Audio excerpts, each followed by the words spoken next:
tonight, guess what? You're going back to Golden State tied 2-2. And we know Golden State can get hot. They can put up a bunch of points, especially with the three ball. You got arguably the two greatest. Well, we know we got the greatest shooter. You can make a case for Klay Thompson that he's the second greatest shooter of all time. And so you have two of those guys.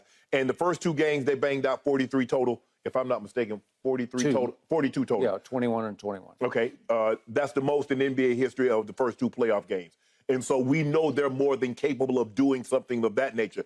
We know they can go 25, almost 33 pointers in the game. Those two guys get hot. So, no, they haven't seized control of this series. But what it shows us is that when they play that small lineup, if Anthony Davis does what he's supposed to do, Skip, he makes it very, very difficult on the Golden State Warriors to stay attached to him because there is no answer for him. JaMychal Green is too small. Draymond is too small, and he got Draymond in foul trouble. So now your backbone of your defense is on the sideline seething. Got to take on his way out of the game also, Skip. And now you bring Kevon Looney in. And Kevon Looney, yeah, he can grab some rebounds, Skip, but he's not much of a rim protector, and he's not much of an offensive threat. Yeah, he'll grab a couple of rebounds, get some putbacks. Yeah, they'll do a great do the pick and roll, and then he'll roll to the basket. But Anthony Davis is the one guy that has a decided mismatch on the court. And he used that to his advantage. We saw what he did in game one. Game two, I was like, I don't know. I didn't know who that AD was. And then game three, he reverted back to what he was in game one. Now, Skip, I'm not saying the guy's going to, go give me 30 and 23 on a nightly basis, but I need the effort that he brought in games 1 and 3. I need that on a nightly basis. And I'll take whatever outcome comes along with that effort, I can live with. LeBron. I'm like, bro, what's really going on? Not a shot. Did he even look at the basket, Skip, in the first quarter? He didn't. But that just goes to show you. Well, that was the first time in 275 playoff games that he's played that he did not take a shot in the first quarter. Well, we're trying to find out had it ever happened in any game. But when he got so many games, Skip, it's hard to go back and comb through over 1,000 games to see. But 275 is a lot of playoff games. It is a lot of playoff games, Skip. He was trying to dissect. Look, this is what he knows. Let's get AD going. Let's get D-Lo going. D-Lo got going, Skip, scored the first 11 points. Now we got D-Lo for the rest of the game. Okay, AD, now you get going. We got AD going for the rest of the game. And LeBron did his damage in the second and third quarter. Just goes to show you that he can impact the ball game without scoring. Now he can rebound the ball. He can assist the ball. He's still playing outstanding defense, gets a layup on one end, comes back on the other end, blocks Jordan Poole with the left hand, gets the ball going again. And so, no, Skip, all that being said, the Lakers played really good. Give them credit. They minimized the Golden State Warriors, Skip, 21-21 and three-pointers the first two games, 14 of 44. They shot better from the three than the Golden State Warriors did. Yeah. So with that being said, I like where the Lakers are, but they can't relax, Skip. And what we've seen, Skip, they don't really do the greatest job of handling prosperity. But I think tonight they understand what's at stake, and they can seize control of this series if they go out there and take care of business tonight. I love it. Man, Lonnie Walker, Skip. I mean, think about it, Skip. I mean, how many DMPs did we see? We come out here, we look at a thing, DMP. I thought he was permanently doghoused. And he'll come in, was. he come in and get mop-up duty. Skip, he played big on Saturday. Big. He played big on the defensive end, on the offensive end. Schroeder was Schroeder. But I love where the Lakers are. But, Skip, I'm not willing to go say they've seized control of this series. Okay. I am. I'm going to say it one more time, Mr. Sharpe. Your Lakers are just better than Golden State, which has been flawed all season very long.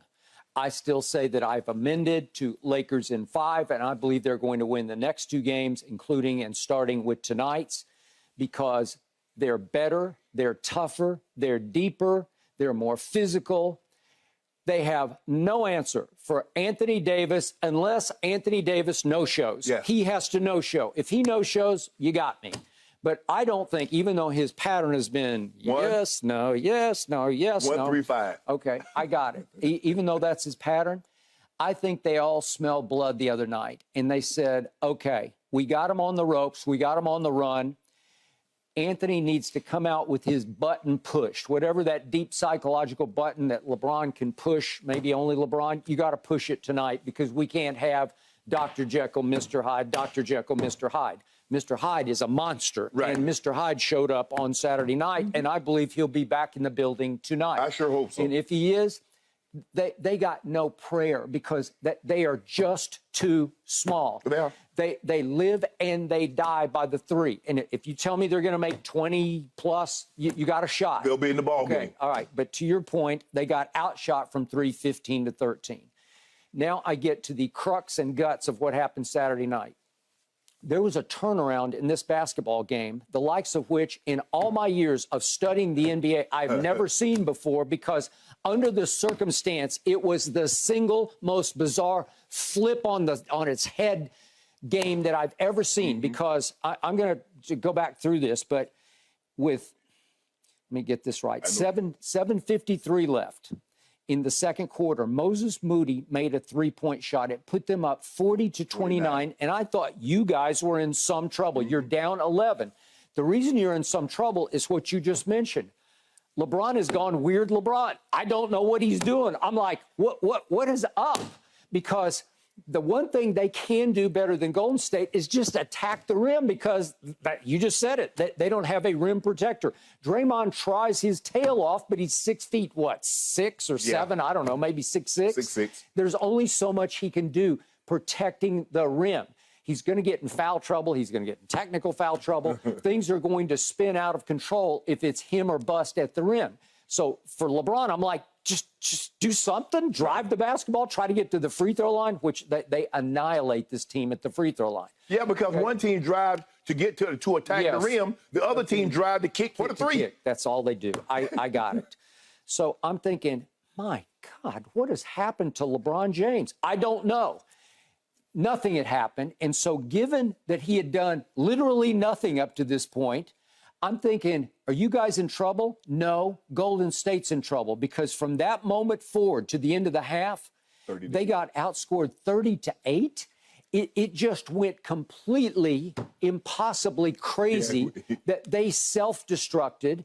They went 3 of 15 from the floor. They went 1 of 6 from 3. And if you can believe this, they committed down the stretch, just in the second quarter, for the last, say, 8 minutes of the second quarter, they committed 6 turnovers and had 3 technical fouls, 1 on Draymond, 1 on JaMychal Green, and 1 for a defensive 3 seconds. Right. So that's 3 techs, and they all came bang, bang, bang right at the end of the half.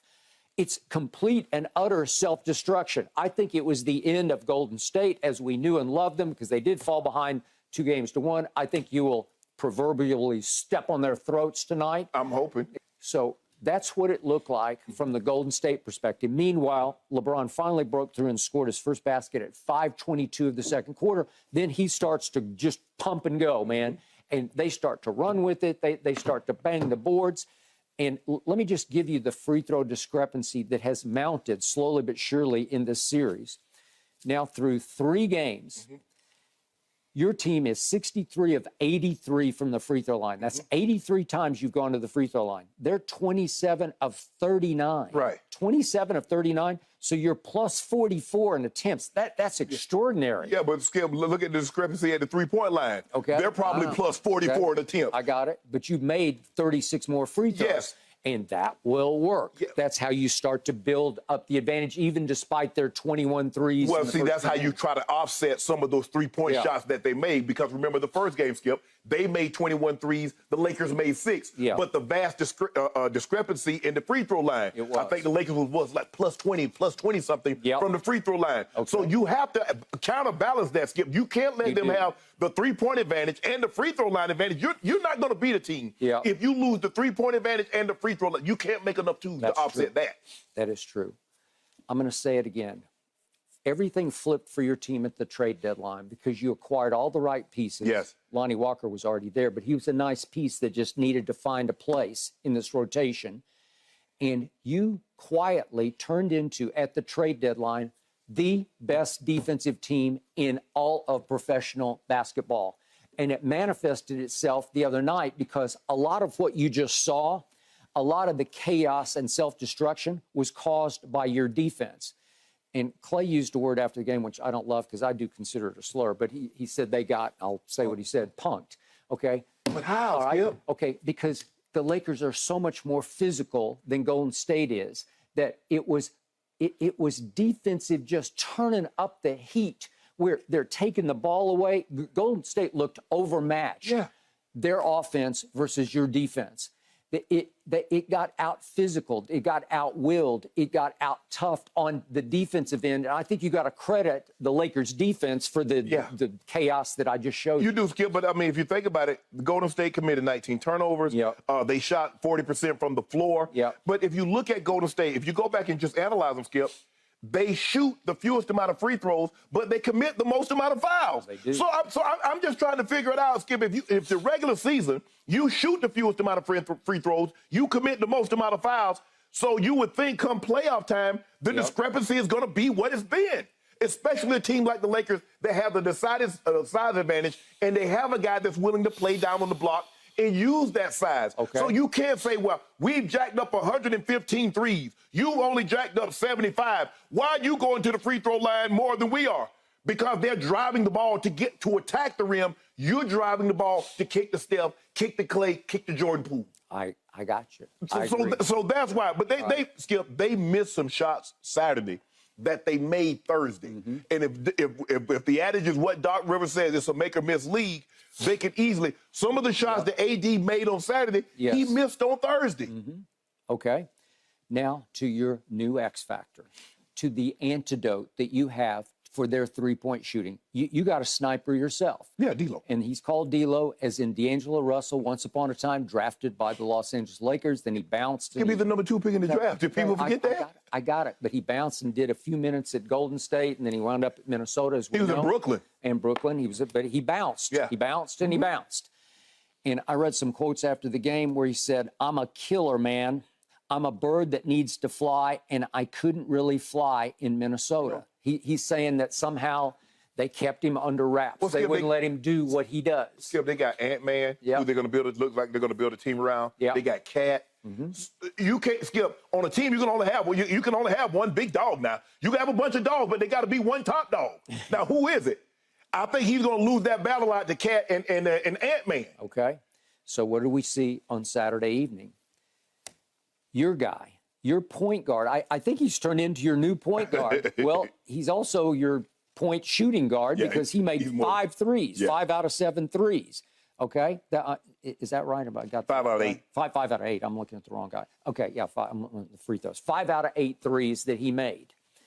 Then I look at this, and this shocked me like nothing I've seen statistically for quite a while. I always look at usage rate because LeBron usually does and should have the basketball in his hands because he's still the best passer in basketball. He's an orchestrator. He's a quarterback. He can do for this team what Chris Paul at the moment cannot do for the Suns because he's out. And we'll talk about that in just a few minutes here. Shannon Sharpe, on Saturday evening, I'm looking at usage rate. D'Angelo Russell had the ball the most in his hands at 27%. Anthony Davis was second on the team at 25%. Dennis Schroeder was next on the team with also 25%. Would you believe that Jared Vanderbilt had the ball in his hands 22% of the time? I can't even explain that one. Followed by LeBron at 21%. I know it's fairly close, but still, D'Lo is 27% to LeBron's 21%. That was a shocking contrast of a departure to me, where all of a sudden, LeBron's saying, well, I don't need to have the ball in my hands. I still think he should, but they won a game by 30 points with him having this.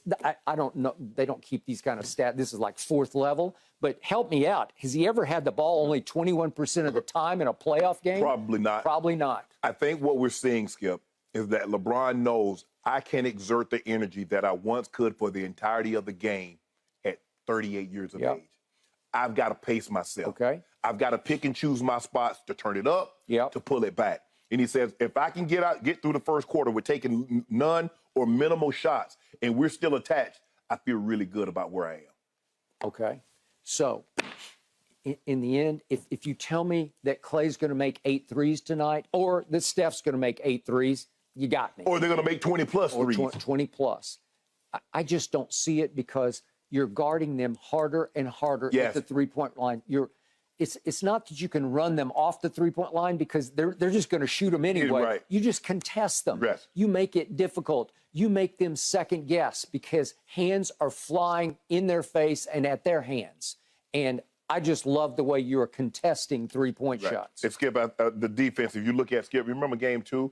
They scored 43 and 41 in the second and third quarter.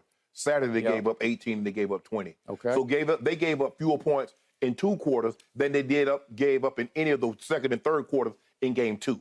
This is how you win, because this is what we know about the Warriors, Skip. Yep. They got runs in them. They do. And it's normally the third quarter when they come out there with the sledgehammer and bash you over your head with it and run away with the game. Yep. That's what they did in game 2, Skip. They started going in the second quarter, and then when they got to the third quarter, they stepped on the gas, and the Lakers only saw tail lights. Okay. So Darvin Ham is preaching, guys, we got to stay close, or we got to have a lead, because now they look up come fourth quarter, Skip, they look up like, Yep.